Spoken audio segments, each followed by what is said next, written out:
बिस्मिल्लाहिर्रहमानिर्रहीम। अस्सलामुअलैकुम वरहमतुल्लाहि वबरकातुहू। प्यारे बच्चों, जैसे कि आप स्क्रीन पर देख रहे हैं, आज हम बरख सबक का जो मिसाल नंबर 12.9 है, जो कि सफ़ा नंबर 123 पर दर्ज है, उसको हम यहाँ पर हल करने की कोशिश करेंगे। मैं यहाँ पर आपको एक किताब दिखाने की कोशिश करता हूँ। आप देख सकते हैं कि मिसाल 12.9, अगर शक्ल 12.12 में R1 equal to 10 ohm, R2 equal to 40 ohm, R3 equal to 30 ohm, R4 equal to 20 ohm और R5 इक्वल टू 60 ओम है, और इस इंतज़ाम को 12 वोल्ट की बैटरी से मुंसलिक किया गया है, तो ए सर्किट की कुल मज़ाहमत और बी सर्किट में बहने वाला कुल करंट मालूम कीजिए। तो यहाँ पर यह सवाल है।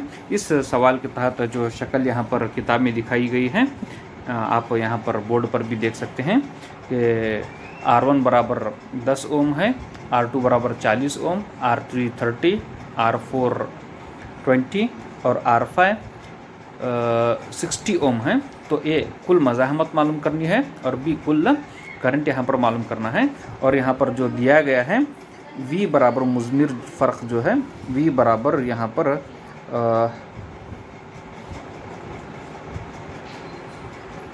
12 वोल्ट दिया गया है, 12 वोल्ट दिया गया है। तो सबसे पहले हम यहाँ पर R1 और R2 का जो कुल मज़ाहमत है, क्योंकि R1 और R2 यहाँ पर मुतवाज़ी हैं, तो इसकी कुल मज़ाहमत हम मालूम करेंगे। फिर बाद में R3, R4 और R5, ये तीनों भी मज़ाहम मुतवाज़ी हैं, तो इनका भी कुल हम मज़ाहम हम मालूम करेंगे। तो इसकी मज़ाहमत और इसकी मज़ाहमत मालूम करने पर हम देखेंगे इसकी मज़ाहमत को अगर हम R डैश से अगर ताबीर करें और इसे अगर हम R डबल डैश से अगर ताबीर करें, तो ये R डैश और R डबल डैश ये सीरीज़ में होंगे। इनको दोनों को मिलाने पर हमें जो है वो सर्किट का कुल मज़ाहमत मालूम हो जाएगी। तो यहाँ पर मुज़मिर फ़र्क है और कुल मज़ाहमत की मदद से हम कुल करंट भी मालूम कर सकते हैं। तो चलिए इसको हम हल करने की कोशिश करेंगे, ठीक है। तो यहाँ पर हम फर्स्ट R डैश की कीमत मालूम करेंगे। R डैश इक्वल टू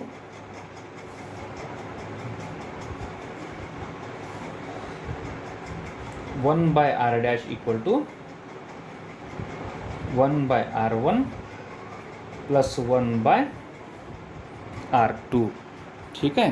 तो यहाँ पर हम इसकी कीमत लिखेंगे 1/R डैश इक्वल टू 1/10 जमा 1/40। तो यहाँ पर आप देख रहे हैं एलसीएम यहाँ पर 40 है, 10 चौक 40, 40 इक्के 40, तो ये 4 इक्के 4 जमा 1 बराबर 5/40। तो ये 5 इक्के 5 पंजे 8 40। तो 1/R डैश इक्वल टू 1/8, तो R डैश इक्वल टू 8 ओम। तो ये जो है इसकी जो कुल हम जो मज़ाहमत हमें वो 8 ओम हासिल हो जाएगी, ठीक है। इसी तरह 1/R double dash equal to 1/20 plus 1/30 plus 1/60 हो जाएगी। चूँकि ये जो पूरे फैक्टर्स हैं, इसलिए इसका जो एलसीएम है वो 60 हो जाएगा।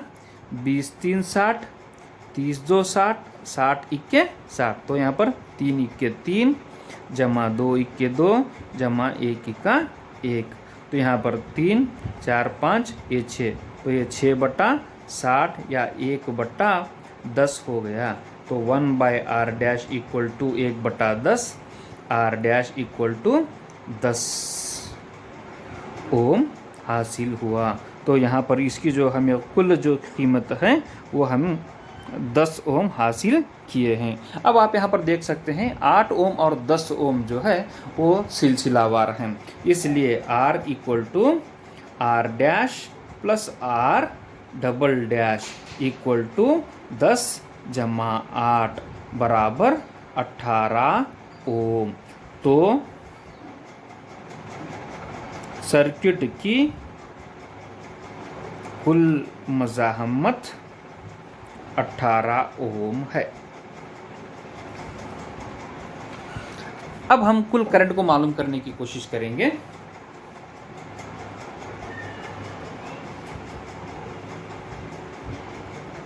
कुल करंट I बराबर डैश है ओम के कुल्ये के रूप से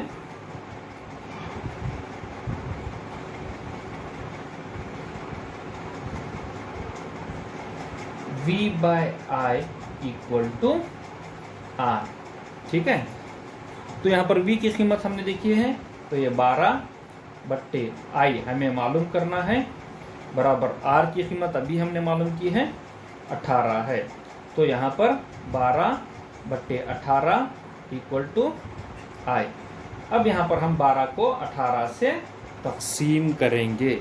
तो यहाँ पर आप देख सकते हैं कि ये जो 12 है छोटी अदद है और 18 बड़ी अदद है, इसलिए 0.0 यहाँ पर हम इसको 120 कर लेंगे, 0.0 देकर 120 कर लेंगे। तो जब हम 18 का पहाड़ हमें अभी यहाँ पर पढ़ना है,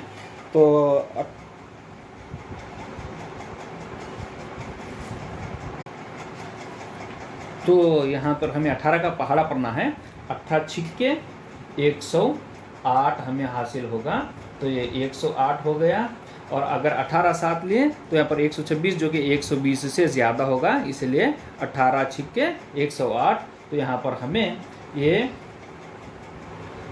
10 8 2, तो यहाँ पर हमें ये 12 हो गया। क्योंकि हमने 0 लिया है तो यहाँ पर हमें फिर अगेन 120 हासिल होगा। तो यहाँ पर ये फिर मैं 6 से इसको तकसीम करता हूँ, तो ये फिर ये 108, फिर हमें यहाँ पर 12 हासिल होगा ऑलरेडी, तो यहाँ पर 0.666। तो I बराबर यहाँ पर 0.6666 यानी कि 0.67 एम्पियर करंट हासिल होगा। तो यहाँ पर कुल जो करंट है वो 0.67 एम्पियर हासिल होगा। अस्सलाम वालेकुम।